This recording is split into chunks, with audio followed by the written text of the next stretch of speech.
Well, hello and welcome. My name is Maris Kreisman, and I'm so thrilled to welcome you tonight to another excellent virtual event at McNally Jackson.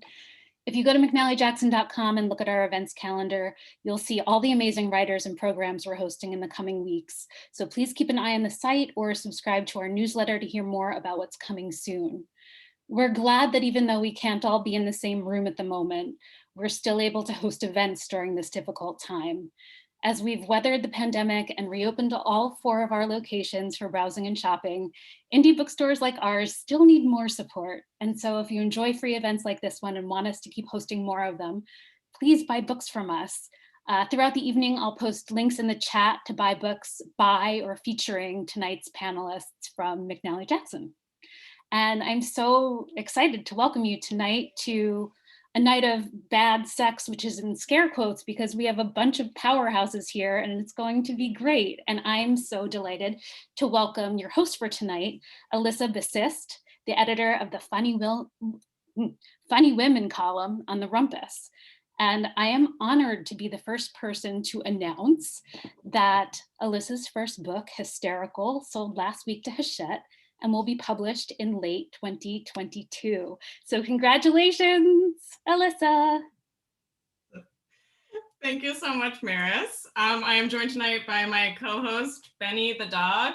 This is his first hosting appearance, so cut him a break, everybody, if he doesn't do a great job. Thank you guys so much for showing up to a night of bad sex and choosing us instead of Netflix. I understand that you have a choice of options on how to ignore other people, and I'm so glad you made the right one and you're here with us. So before I introduce our incredible readers, hi, let's define bad sex. It's important to get a handle on what exactly bad sex means. So I did some crowdsourcing, no one replied, so I'm just gonna assume no one else has bad sex on Twitter. It's just me and it's just us tonight. So this is what I came up with. Bad sex is messy, it's boring, it's sex where someone forgot to bring a bucket and a mop, it's imperfect, there are spiders, there's too much fluid, there's not enough fluid, there's sex that runs counter to the traditional script, and or it's sex as described or had by Jonathan Franzen. I hope Jonathan's not in the audience tonight. So our readers will have more takes on bad sex, so strap in because there's some pros in this house tonight. Applause break. Okay, so since every single reader is a headliner, I chose to introduce everybody in alphabetical order. It's just the easiest. So our first reader is Melissa Broder. Melissa is the author of the novels Milk Fed, out now, The Pisces, which I just have a lot of sexual feelings about the Pisces. I did just sort of take a moment, a little pause, and the essay collection, So Sad Today. Melissa, please read to us some bad sex, won't you? Sure. Thank you all for having me at the Bad Sex Orgy. I'm going to read from the Pisces, which is rife with bad sexual encounters. And in this scene, my character, my girl Lucy, has just had a panic attack in group therapy and is laying on the sidewalk outside the building. All right. I knew that if I tried to walk home, I wouldn't make it. Laughing had given me vertigo, and now the sidewalk was spinning. I felt the cement with my palm, and it was cooler than the afternoon air. I wondered if perhaps, oh wait, she wasn't lying down. She wonders if perhaps I should just lie down right there. Should I just lie down with my cheek against the sidewalk? Just lie down and go to sleep. If I died in that sleep, I think I would be okay. But I didn't want to die there in public in front of whoever could walk by. Suddenly I was afraid again. I took out my phone and pressed the buttons to get a car to take me home. This was just what people did now. We went from emotion to phone. This was how you didn't die in the 21st century. The driver, whose name was Chase, pulled up in a silver Honda. He was cute with a gap in his 2 front teeth, maybe age 26 at most.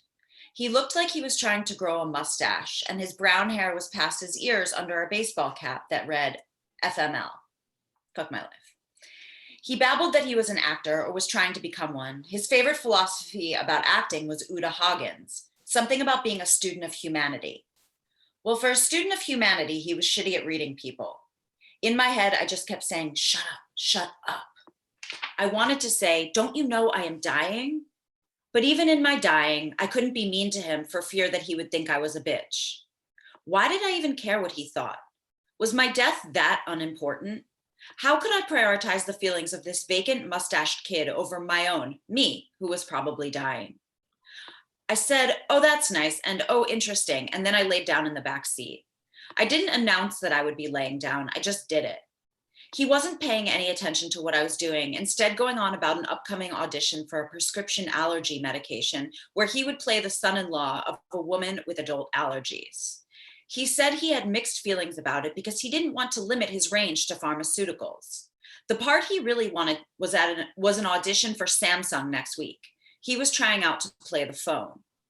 It's not easy to make it in this town. I'm going up against 200 other potential phones at least, he said, looking in the mirror at the traffic behind him. I saw he had green eyes. He really was cute. I waited for him to comment on me lying supine in the back seat, but he didn't ask if I was okay. I suppose this was normal behavior in California.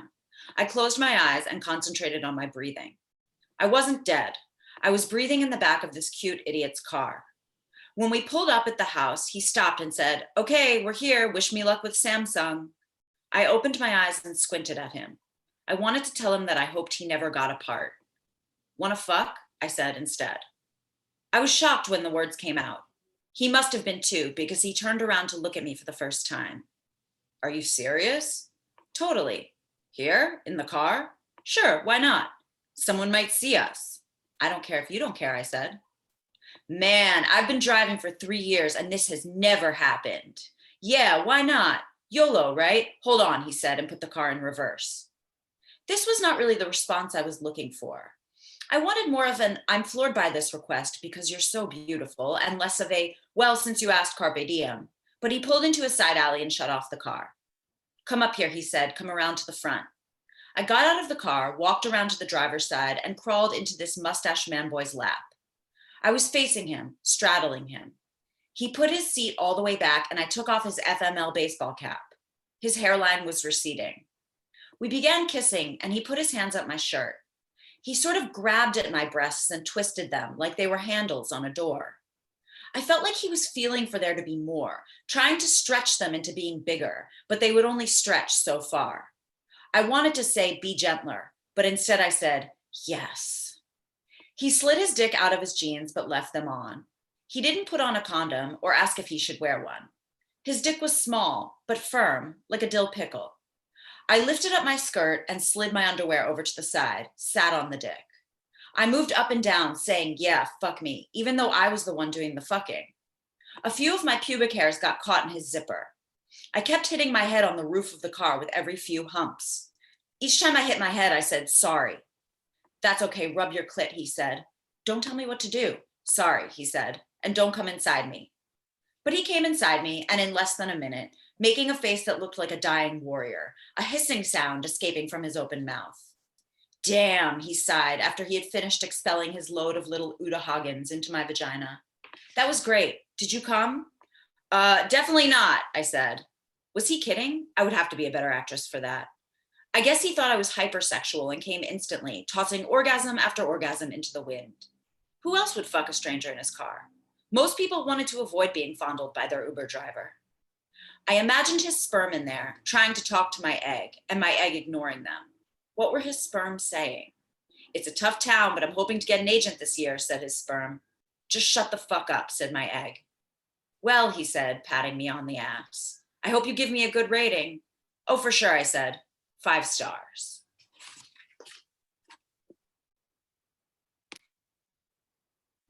Thank you so much, Melissa. You are so good at bad sex. Like, you know how hosts of award shows do costume changes? I wish for this show I could do underwear changes. I think we added a lot to the bad sex list. Breast twisting, Sex That Lasts Under a Minute, and Talking Sperm, I would say. Thank you so very much. Okay, so next up is Tracy Clark-Flory.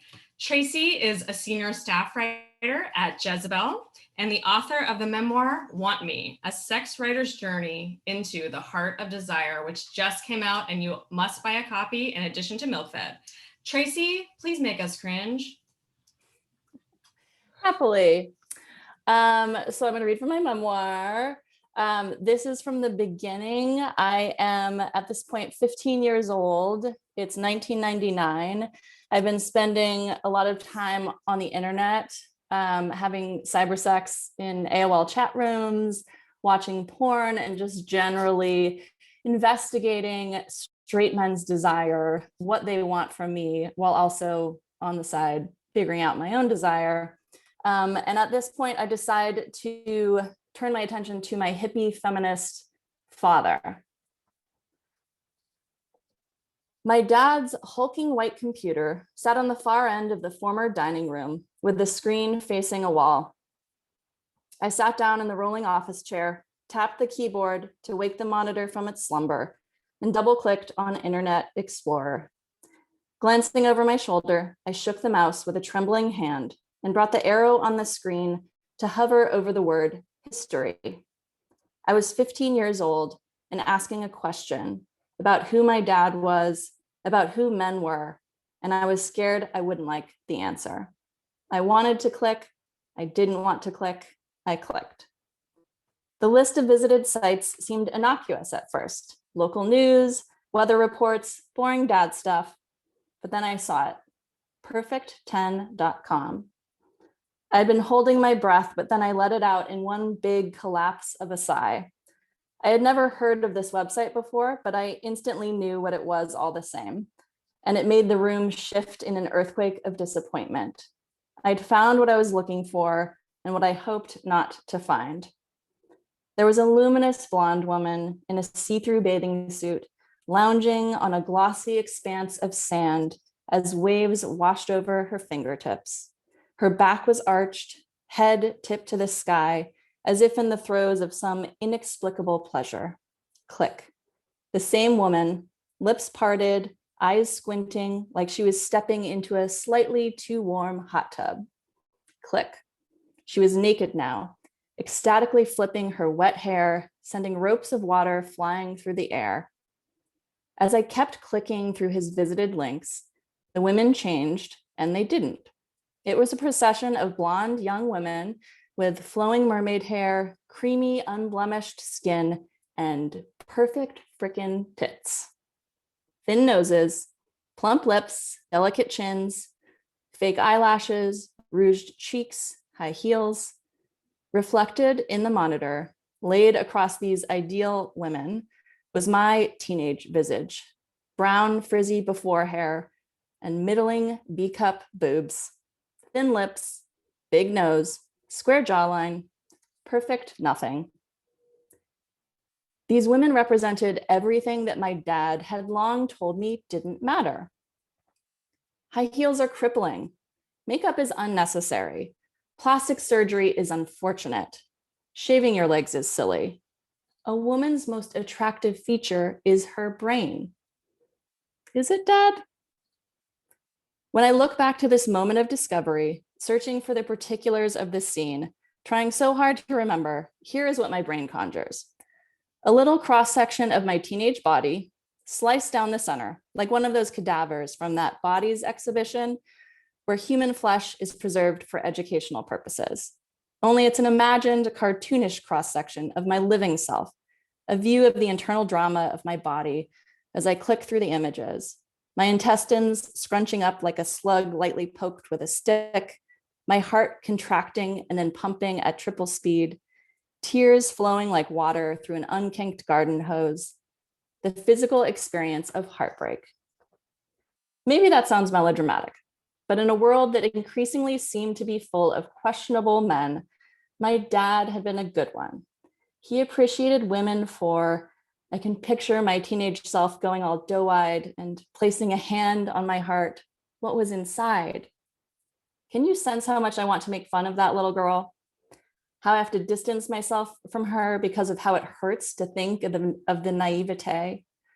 Even at the age of 15, I must have unconsciously held on to that idea, the possibility that there were men out there like my dad, men who weren't like what I encountered online, men who were most swayed by biting intellect and a good sense of humor. Now, even my dad had failed to meet that standard. Lots of kids find their dads porn.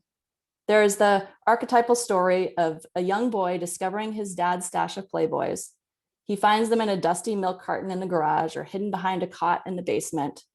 Whatever the particulars, it's almost always told as an exciting moment of sexual awakening because boobs.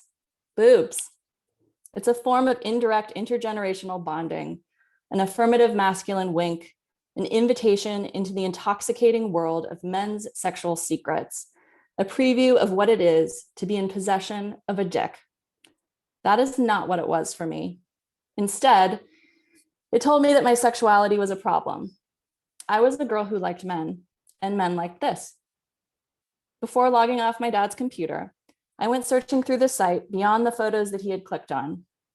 Then I printed out some images. I chose photos of women who looked like me in the abstract. Then I slinked up to my bedroom, closed the door, and pulled my floral bedspread up to my chin. The pink and cream palette of the original images had been neutralized in the black and white of the LaserJet. Sliding my hands under the covers, I unbuttoned my jeans and pulled a tangle of denim and lace Victoria's Secret panties to my ankles. I held the stack of images up with my left hand, like an actor reading off a script. After scanning the first image up and down several times, exhausting its every possible tingle and twinge, my hand surfaced from below to assist in switching to the next. I took in the puffy nipples, smooth skin, and arched backs, but I didn't picture kissing or caressing these women.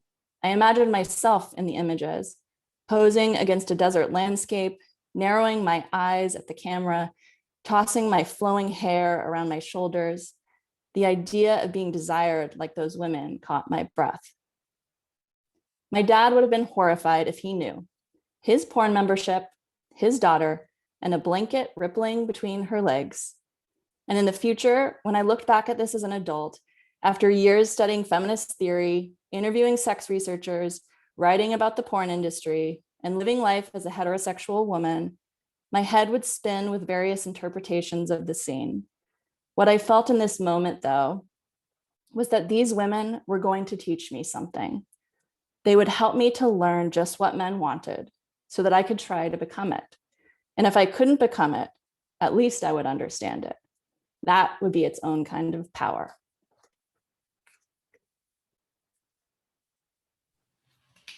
Thank you so much, Tracy. I added one word to my bad sex list. That word is dads. Tracy's told a version of this story about 12 years ago, and that was the first night I'd ever seen Tracy Clark-Flory. And at the end of the show, I told her that we were best friends officially, and I had fallen in love with her, and it's true. And then I wanted to tell that story at her wedding about how she read a story about masturbating to her dad's porn. And then she said, please don't do that. My dad does not know. Now he does because it's in her memoir, which he read, which I know because he wrote a beautiful Amazon review of it. Okay, thank you so much, Tracy. All right, so next up we have another reader who I bet is gonna make us fall in love with her. It's Melissa Febos, who is the author of the critically acclaimed memoir, Whip Smart, the essay collection, Abandon Me, which is right on my shelf. It's always been there. I'm not trying to cater to her. And the upcoming in 2 weeks book, Girlhood. Melissa, make us fall in love with you.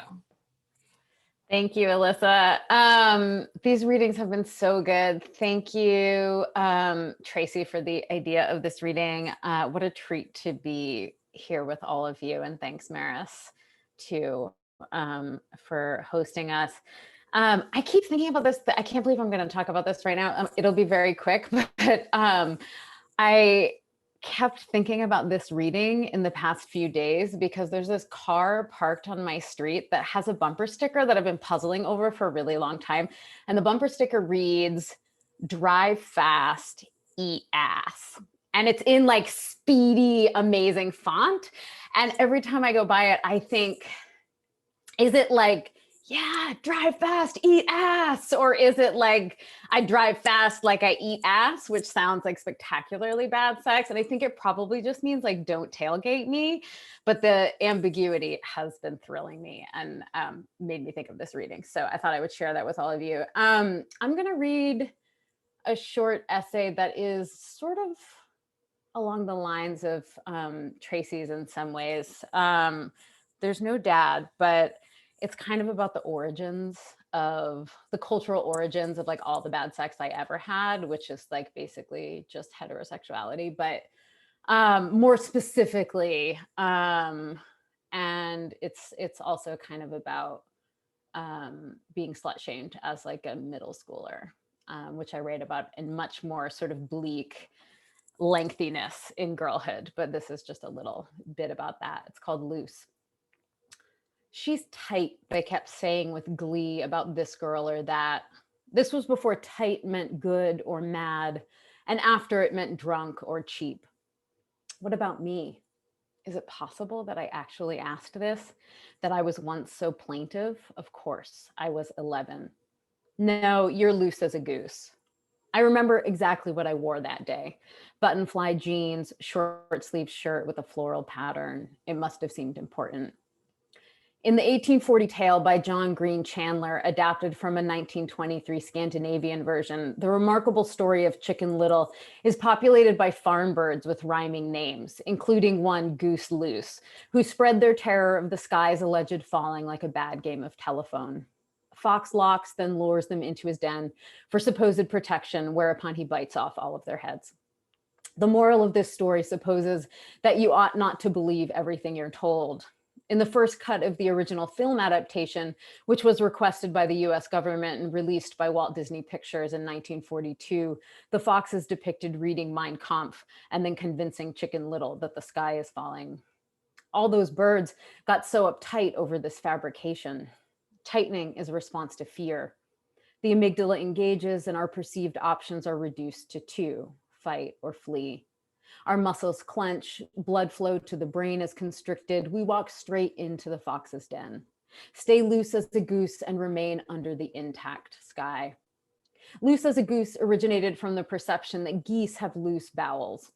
The Canadian geese surely shat all over the town I grew up in, roving in flocks across the school athletic fields, ruining them with waste barely distinguishable from the grass. We gave them a wide berth because they were frightening, though beautiful, with their muscular necks and distinctive feathered faces, like arrogant bandits. No one doubted the freedom of a goose to fuck you up simply for jogging near their clique. I would have liked to be loose as the geese that flew over our wooded road, their wingspans longer than my body head to foot, bellowing as they cast themselves across the sky. The origins of loose almost always mean free. Across 7 centuries and as many languages, it signifies the liberated, unencumbered, wild, unbound. Still, men have been intent for almost as long on convincing women that loose is a bad thing, a thing we don't want to be. In John Camden Houghton's 1859 edition of the Slang Dictionary, the term refers to prostitution with the stipulation that it can only apply to women. The 1879 Rogers Thesaurus offers it as a term for impure or unclean and gives on the loose as a euphemism for prostitution. Prostitutes don't wear corsets. They weren't respectable women, unlike the straight-laced. Their bodies were loose, theirs to give away or to sell if they pleased. Funny that when I was a sex worker, I wore a corset so often. Still, tell me again why I shouldn't want to be loose. Let my organs settle where they ought to be. Everything else on the loose is free. The only reason ever given to disdain it is to avoid the punishments of men. Like every other bad thing a woman can be, they invented it. The boys in school interpreted the term more crassly. To be loose meant that one had a baggy pussy, presumably from being penetrated so often. Fucking a loose girl was like throwing a hot dog down a hallway. Loose girls were wide as the Callahan Tunnel through which we drove under Boston Harbor into the city. No surprise that a corresponding interpretation exists for hang loose. Loose junk on a man is a good thing. No one denigrates boys for letting their genitals swing. Obviously, no one wants uptight balls shrunk with fear or cold. Meanwhile, women should find a way to retract our meat curtains. The flagrancy of gender double standards is awe-inspiring, even after all these years, brazen as a story about the sky falling. Hot dogs are made of lips and assholes, I once heard one of those same boys claim. I'd never eaten one and I still haven't. Though I could count the penises I've touched since I stopped doing so for money on one hand, I saw a fair number before that, starting when I was an adolescent girl. They were rarely so big as a hot dog, though I'm not interested in reciprocating shame via the body. There's no redemption in that. There was a story about a girl in junior high who rode my school bus. She was a year ahead of me, someone we'd all known from grade school. The story was that she had fucked herself with a frozen hot dog and it got stuck. That's a story from time immemorial, said my girlfriend. Is there a girl at every school in this country about whom this story is told? Those raconteurs clearly had never met a pussy. Perhaps they had never met pleasure either. During middle school, I tried everything, zucchinis and carrots and the leg of an old Barbie, but a frozen hot dog, a frozen anything? Cruelty is so often illogical, literal nonsense. But if they tell it to us young enough, it needn't be nuanced. That version of the hot dog story didn't even derive from speculation about that girl's sexual proclivity. It was just that she was tall and fat. At 14 years old, she looked like a woman in a Renaissance painting. She was gorgeous and could have kicked the ass of any boy on that school bus. Her body was loose as a goose, and that made their testicles uptight. It was also my body that earned me a sexual reputation, though in my case, it became a self-fulfilling prophecy. I don't know what happened to that girl, but I hope she's hanging loose in every way she wants. Like so many things, they succeeded at convincing us that loose was a thing we shouldn't want to be. Pent was better, in the den, safety, tight, ideal. 2 fingers, 1 finger. Let nothing thicker than a pencil fit inside you. Let your perspective narrow, straw thin, with fear of what they might say about you, what else such stories might permit. But you know what? I refuse to cinch myself. I want to arrange a living room inside me, invite all my friends over for game night. No hot dogs here. We eat expensive cheese and black licorice. We drink cases of fancy seltzer and laugh until we weep. Over the years, a surprising number of my college students have confused the spelling of lose and loose. It always startles me to see, but in a good way. Instead of losing rigged games, I want to loose those games. I want to loose my mind, loose my marbles all over the floor. Let me loose the thread, unravel all sense that makes no sense. Let all lost things be loosed instead, not gone, but freed. Call me looser. Shout it across the school cafeteria, enter the cavernous tunnel under the harbor. Looser. This is the one command I will obey. Grow looser by the minute until I am loose as a goose, menacing men with my rebel flock, cast across the sky as we bellow our freedom. Thanks so much. Melissa, you're so smart. I would love to see a raise of hands. How many people have just fallen in love with Melissa if they weren't already? Yeah, thank you. Thanks, everybody. Your piece reminds me of what Tracy's dad said about how the brain is the hottest. He may have been lying at the time, but there's so much truth in that, and Melissa just proved it. Added to the list is now Frozen Anything on the bad sex list. Okay, thank you so much, Melissa. We have more show for you. Our next reader needs no introduction, but I'll introduce her just for fun. Roxane Gay is the author of several books, including the New York Times bestsellers Bad Feminist and Hunger. Her work appears in the recent anthology Kink Stories. Roxane, flash us your words, please. Okay, I didn't think you were going to say words after flash, but I'll adjust. I thought I would read a story, maybe 2. I mean, they're 2 pages long, from an older, well, it's not that old, but from a book from 2017 called Difficult Women. And this is a story called Open Marriage. And the first time I read this in public, a woman passed out because she got grossed out. So here we go. We are having a heated debate about whether or not yogurt can expire when my husband suggests we stay together but see other people. He says open marriage intrigues him, that he couldn't be happier, but he read this article online. I do not know. Oh, wait. I tell him yogurt cannot expire because it is filled with bacteria. I don't know if this is true, but I have seen commercials about yogurt that mention things like bacteria and the word probiotic. So I feel like I have a sufficient command of the topic. I give him a look. I say he's welcome to try to find other women to sleep with, but I'm fine. And his face falls because he thinks I'm playing a trick on him. I'm not. He has no game, none at all. If I hadn't taken matters in hand, we would still be sitting on his couch in his bachelor apartment, his arms sneaking around my shoulders after every yawn. I'm not worried. He's the kind of man who gets ideas but is largely unable to follow through on those ideas. He shoves his hands into his jeans. This is something he does often, wearing right through the pockets of most of his pants. He leans against the kitchen counter. He says he wants cultivating an open marriage to be something we do together. I politely decline once more. I say, I'm not inclined to open up my half of the marriage, but you're more than welcome to do yours, which only confuses him further because I'm quick-tempered and what he calls feisty, which only means I talk back to him and give him roadhead once in a while. And I'm the first woman who has ever done that in his limited experience. And so it's still something of a novelty. It's still something that requires terminology. I take a bite of the yogurt that started our scientific debate. It expired more than 2 months ago, but it appears edible. When I dip my spoon into the plastic container, the yogurt gives way easily. It tastes sour. My husband's face is red and sweat beads on his upper lip. He asks if I would seriously be fine with him having no strings attached sex with another woman, and I say, yes, baby, of course. He tells me I'm amazing in bed, that it's not about being unsatisfied, and I say, yes, baby, of course. I rock his world on the regular, and we both know it.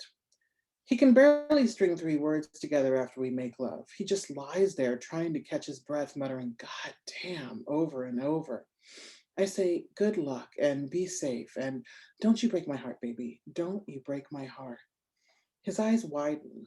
I eat the entire container of yogurt, even going so far as to scrape the sides of the container until it is clean. I vocalize my appreciation for this expired yogurt and do a lot of elaborate spoon licking. I hold my husband's gaze the entire time. He was a virgin when we were married. He looks away first.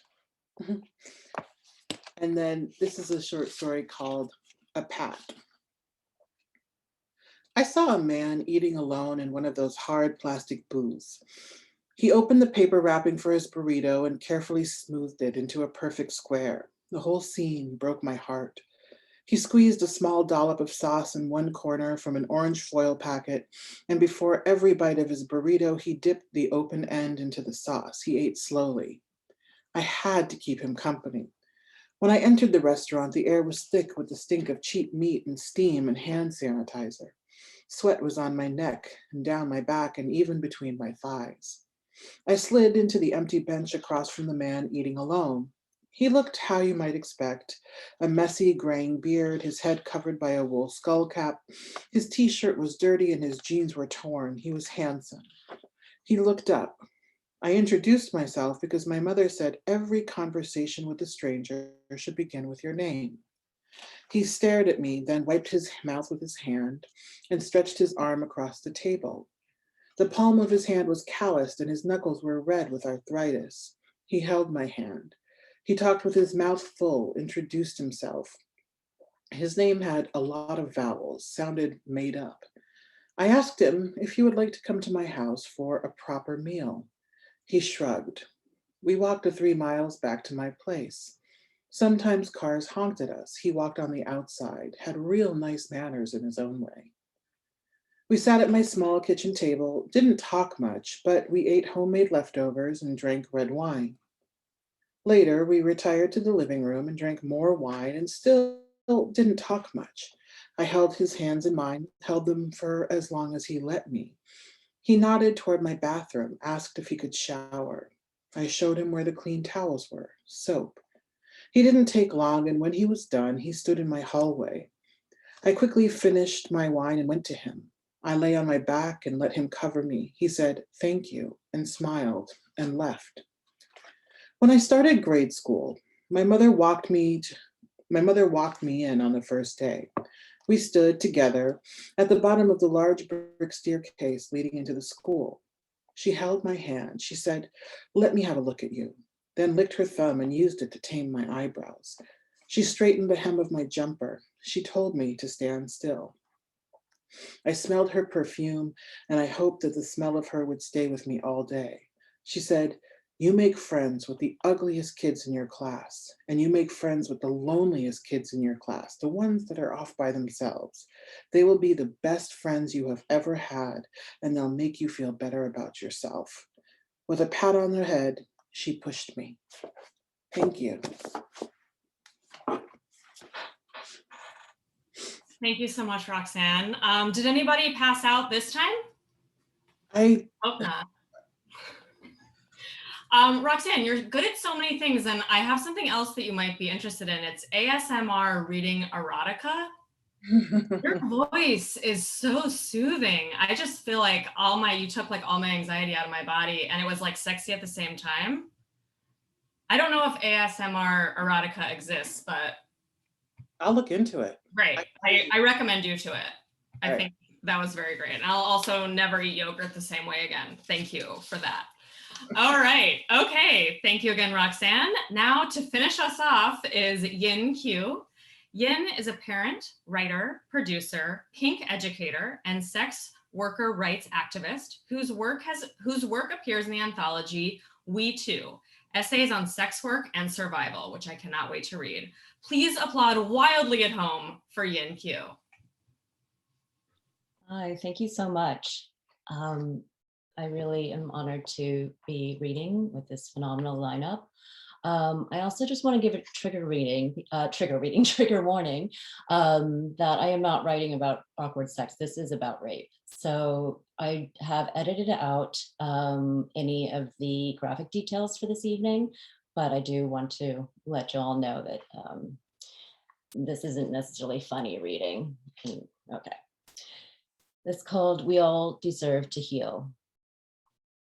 I want to be punished, Jerry stated, as a Bach fugue serenaded from speakers above and candle lights flickered across the lenses of his wire spectacles. His brow furrowed to convey gravity, and I nodded, but not without a smirk. This was not an unusual post-cocktails request for me to hear, as at that point I had been a dominatrix for close to 2 decades. Jerry had been a regular client since my first year practicing as a professional. As many sex workers can attest, client relationships with longevity of loyalty and good behavior can often evolve into something akin to friendship. There are clients we keep at bay, and those with whom we relax our boundaries. That particular evening, we had met as usual at my private S&M studio at a spacious loft in the financial district of New York City, with bespoke bondage furniture for the immobility aficionado. With natural light pouring through 10-foot windows and grand mirrors poised to reflect one's image ad infinitum, I had created a studio to be a space where one could feel an abeyance of time and identity. There, we enjoyed a playful session with rope bondage, spanking, and a bit of delectable whipping, ending with a prodigious strap-on cock so gargantuan in size that I actually had to lean back on my heels to accommodate the lolling weight. Jerry was a tall, rotund figure with the plump face of a man boy. He was an IT programmer by day and a size queen by night. I was a dominatrix by day and by night. Betwixt sessions, I was a writer, yogi, cyclist, drunk, and sex workers' rights activist. Kink sex work was a perfect career for me. It suited my personal inclinations of bondage, control, and sadomasochism, and channeled my zealous sexual expression into cash. It was also a daily therapy for me to address violence in a consensual manner. I was conceived by rape. Though horrific sounding now, this truth was less so for me at the time when I first learned it. The word just doesn't carry as much weight to most children as the word homework or the presentation of a dark staircase. At 8, I didn't even understand the mechanics of sex. I understood from my mother's voice that it was a terrible thing, something that made her body curl up next to me in my bed, hiding from my father. The meaning of rape gathers its dew thorns as we mature into beings who are either experienced it ourselves or have the empathy of decent humans. I later entered into the full understanding of the word rape, first through the latter door, then the former. It was during college, and I was performing an S&M vampire Lesbos act that showcased my sexual goth fantasies to a basement of strange men and swank hipsters, and though exposed through kitsch choreography complete with fake blood that tasted like cherry cough syrup, I felt confused by these roles in private. Top, bottom, sadist, masochist. These urges seemed to be regressive replicas of a childhood steeped in domestic violence. Abuser, victim. I hurt and sought hurt with no rules. One night after a performance, I met my friend's older brother. He was visiting the city, a beautiful man with full lips and a mane of blonde locks. After my first drink, I grabbed his head by its ropes and drew him in for a biting kiss. I wanted to show him that this little Chinese girl was fierce, and I was pleased when he grabbed me at my wrists, locking them by my side. He had just seen my act. He got what I was into. My friends phased in and out of our barroom floor play, and after the second drink, his thick hands seemed to multiply. By the third, my face was flushed, and I felt like a sea plant being pulled by a hard current back to his hotel. In the confines of the stark, anonymous room, all the rules of how far one could play in public vanished, and I was naked. The man was rough and frightening, and I had wanted it that way. When I got home, I showered, and the water seemed to glaze off of me. I slept on my floor, unable to crawl into the loft bed. I hid in my apartment for days before picking up the phone and calling my mother for help. Later, when I uttered the word rape, I felt I was lying. That man had beaten me and fucked me, but I didn't think it was rape because I had asked for it. I am not the first or only person to declare my path of kink and BDSM to be one of healing, but in the early 2000s, it was not yet common in the professional field to be about one's own journey as a masochist and abuse survivor. The fear of stigma and assumptions of pathology are still so daunting in the business of erotic domination. Exposing one's personal rape history can feel even riskier. More from accident than from courage, I spilled my story onto a live journal. And my truth drew in certain clients, and that drew out the stories of their truths. As a storyteller, I usually enjoyed this part of my job immensely, and so I sat with Jerry in my kitchen during our post-session decompression and urged on his confession, not at all prepared for what was to come. Jerry told me that he had raped his first wife one night after she had clearly refused to explore anal sex. He told me that with a few drinks fueling his rage, he had held her down, forced her way into her body from behind. He told me that she cried in pain, that she cried for him to stop, that she kept crying for days after. It was, he swore, the only time. I want to do some kind of ritual with you, Jerry said. I can't ask my ex-wife for forgiveness. She had since passed away. But I can ask you as a rape survivor, could you beat me, carve it out of my flesh, whatever anger you may have for your rapists? Tears were pouring from his eyes. Please forgive me, Jerry said, after a long silence as I took in his story. One of the tea lights had extinguished, his round face waned to the darkness. A tendril of smoke floated upward, and along with it, I felt myself unhinge from my body and hover above, watching my hands that had just been holding this man's body so close to my own, connected by a penetrating silicone shaft. No, I said. I remember saying no. I could not share my anger for my father or my rapist with him. I would not punish him. I could not be his dominatrix for that scene. It's not my place to forgive you. I am not the woman you raped. We all deserve to heal, a friend said to me recently, even rapists. But it is also not the responsibility of the victim to heal the abuser. In our society, it is often those who are most vulnerable and victimized who bear the cross of educating the greater population on what it means to be humane, what it means to be tolerant, what it means to be kind. As a rape victim, as a daughter born of rape, as a sex worker who has helped victims heal, as a mother of 2 girls, I hold both these positions, what it is to forgive and to not forgive. I don't remember the rest of my conversation with Jerry that night. I believe I must have drunk quite heavily afterwards, as I was prone to do those years. I shelved his secret in the same dark corner where I stashed a load of memories that pop out from time to time to wreak havoc as PTSD episodes. Healing is never done. We met again for sessions, but never with the intention to address his confession. I also met him several times after we ceased professional sessions. We met to talk as people who shared time on earth together as he was dying of cancer. The October morning I learned from Jerry's wife that he had passed away. I cried with grief, but also with immense relief, the same that had washed over me when my father had died. May your suffering and that which you inflict upon others end. May your dust grow better things.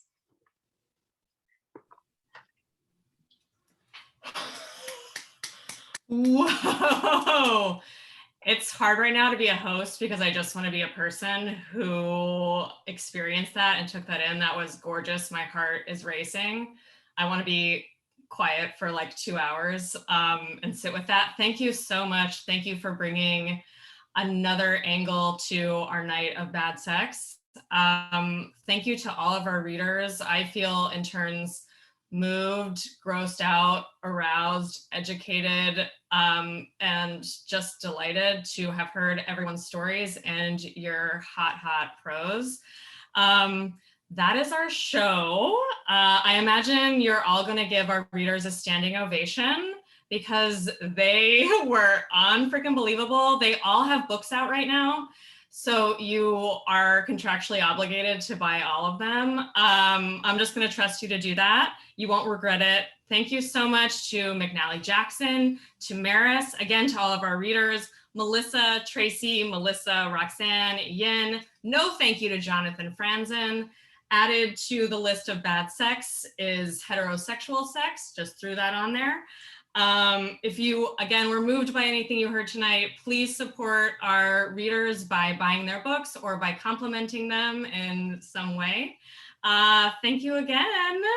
We do have 7 minutes left if someone wants to ask a question. I don't know if we have, like, if that's enough time for a question and an answer. Maris, I'll leave it up to you. I think that tonight was perfect. Great. Just thank you, Elissa, and thank you to the audience. I have put a whole bunch of books in the chat, so you know, buy 1 or 4. And thank you to your dog, Elissa. Yes, Benny wanted to say goodbye to everybody. He's really thrilled about his Zoom debut. Okay, well, good night. Thank you. Thank you, everybody.